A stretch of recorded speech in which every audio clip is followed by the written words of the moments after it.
Вітаю, друзі!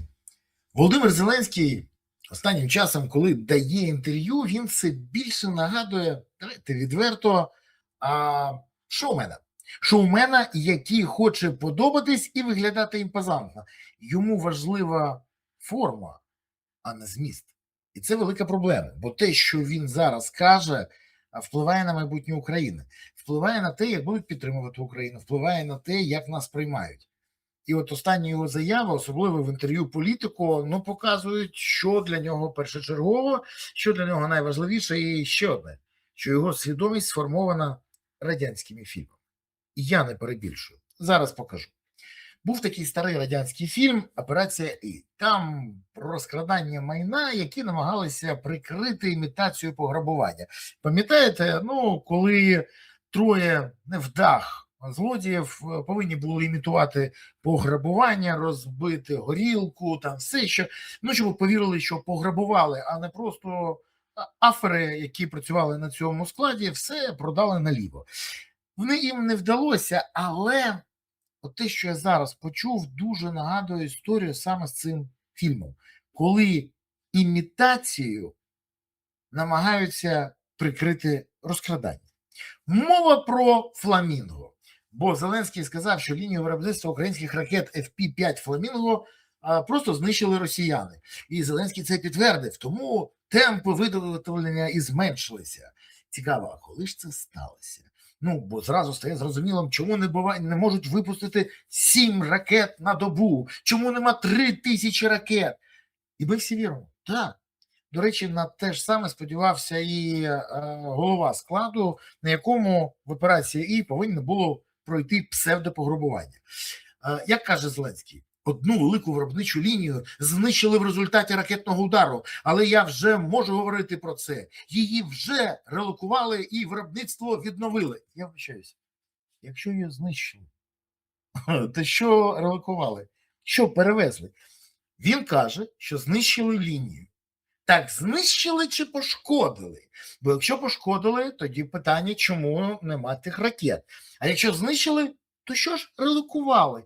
І що ж поновили? Чи, щоб не звітувати за ті гроші, які витратили раніше, зараз треба казати, нові гроші потрібні на відновлення, бо знову 3000 ракет до кінця року, а може навіть 5 чи 10. Чим більше, тим красивіше. Зеленський любить красиві круглі цифри.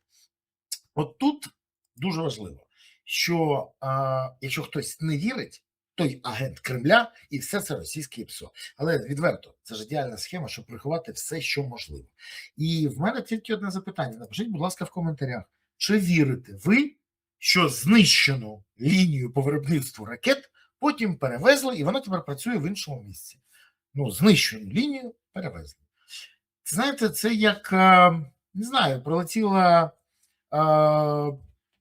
ракета, шахет, знищив автівку, її перевезли в інше місце, пофарбували, і вона знову працює. Ви уявляєте собі це? От і я не уявляю. А Володимир Олександрович дуже добре уявляє. Тож пишіть в коментарях, як ви вважаєте, може таке бути чи не може? Може, Береза не правий, таке теж може бути. Але відверто, ще раз кажу, це нагадує операцію І. Але це не єдиний фільм, який нагадують мені заяви Зеленського. Зеленський стверджує, що 90% українців проти того, щоб проводити вибори без припинення вогню. До речі, я відношусь до тих, хто взагалі проти виборів не тільки при припиненні вогню, а поки йде війна. Тому що я розумію, чим це чревато. Я дуже добре розумію, що росіяни, навіть погодившись на припинення вогню, можуть зробити пастку для України, коли дадуть відбутися першому туру і не дадуть відбутися другому. Масовані обстріли, зриви, голосування, все інше відбудуться по команді Путіна. І тоді, що у нас буде? В першому турі, наприклад, це зрозуміло, зараз останні соцопитування показують, Зеленський 23-25, Залужний 40-45. І що? А другого туру не буде. І всі розуміють, Зеленський програв, але він залишається президентом. Це нам піде на користь? Ні. Зеленському так, але нам ні. І, до речі, коли Зеленський робить заяву, ми готові воювати. Я розумію про ми. Ми це хто? Він і Міндіч, він і Чернишов, він і Шурма, він і Галущенко, він і Шафір, він і його депутати, які вже отримали масово підозри в корупції. До речі, Саша Трухін, він теж готовий воювати. Той, який хотів тихесенько піти в ліс, був спійманий на цьому, а ВАКС, Вищий антикорупційний суд України, фактично визнав його корупціонером, був позбавлений мандату. Він готовий воювати? То чому за всі ці роки він не приєднався до Збройних сил України? Дивне питання, але воно каже, що коли він каже «ми готові», це він каже про нас, про те, що ми готові воювати. Чомусь, а не він, а не його друзі, навіть Єрмак, до Збройних сил не приєднався. Всі пам'ятають, Єрмак поклявся, він крокує вже на фронт і потрапив в адвокати. Але коли він каже про 90%, в мене з'являється запитання. Всі соцопитування показують, що кількість людей, які за те, щоб проведені були вибори, все одне будь-як від 20 до 40%.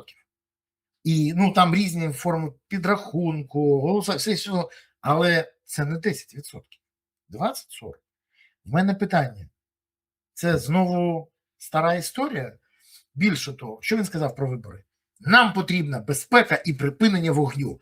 90% українців проти виборів, бо розуміють, як їх проводити під час війни під обстрілами. Якщо президент США Трамп тиснеме на Путіна до перемир'я на 2-3 місяці, то у нас будуть вибори.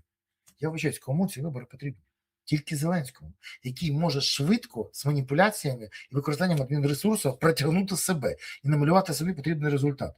Хто ще потребує цих виборів? Американці натиснуть, росіяни, та їм взагалі байдуже, головне, щоб в Україні був бардак. Тому їх влаштовує і відсутність виборів, і наявність виборів. При відсутності виборів вони розуміють, що оточення Зеленського буде займатися далі, міндічити гроші і фактично баканити нові схеми. А при виборах буде такий бардак і внутрішній конфлікт, що росіяни це теж використають. Тому вони за любий кіпіш, який шкодить Україні. І це зрозуміло. А Зеленський, він же думає тільки про себе. При цьому, увага, і це дуже важливо, Зеленський назвав ідею виборів чудовою, і він був би щасливий провести їх якнайшвидше. Це не жарт, він так і сказав. Але каже, що це можливо тільки в разі припинення вогню. А хто дасть гарантію, що Путін не порушить? І найцікавіше, от те, що він сказав, що найшвидше. Він хоче якнайшвидше провести ці вибори. Це слово він використав. Це проговорився фактично про свої плани, бо найшвидше він хоче переобратися, а не щоб вибори відбулися. Але хрена лисого йому. Ці ліквідатори країни повинні не лише програти вибори, а це може бути тільки в повоєнний період, коли дійсно буде гарантія, що не буде зруйнована ситуація, не буде порушене перемир'я, не буде якийсь форс-мажорик, щоб вони могли це використати, і відбудеться другий тур, де він програє. Так от, ці ліквідатори країни повинні не лише програти вибори, а й відповісти за все скоєне. Коли люди дізнаються про реальні масштаби розкрадання, реальні масштаби помилок і реальні обсяги зрад, то люди охреніють. І я думаю, що це буде страшне прозріння. Але воно повинно відбутися, щоб відбувся катарсис. Інакше ніколи ми не очистимося від цього лайна. А взагалі оці цього заяви з перебільшенням, все інше, нагадують, що один радянський фільм. Я ж кажу, це Іван Васильович змінює професію. Там був такий персонаж Шпак, знову афер. Всі ж пам'ятає, не дуже чесний. І схоже, що от перебільшення у Зеленського, як у того Шпака. Не пам'ятаєте? Нагадаю. Все, що нажито непосильною працею, все ж таки, все згинуло. 3 магнітофони, 3 кінокамери закордонних, 3 портсигари вітчизняних, куртка замшева, 3 куртки. Тут так само. Кохання Зеленського – це не його дружина, це не Україна, це кохання до великих чисел, овацій та влади. Влада – його справжня коханка. І оце треба зрозуміти. Тому і трендить, без зупинки. Але головне, коли він трендить, ми розуміємо, що він хотів сказати. Бо підсвідомість його зраджує постійно. Слідкуйте уважно за тим, що відбувається, за тим, що він говорить. Бо стає зрозуміло, що він хоче. А хоче він все, що важливо для нього особисто.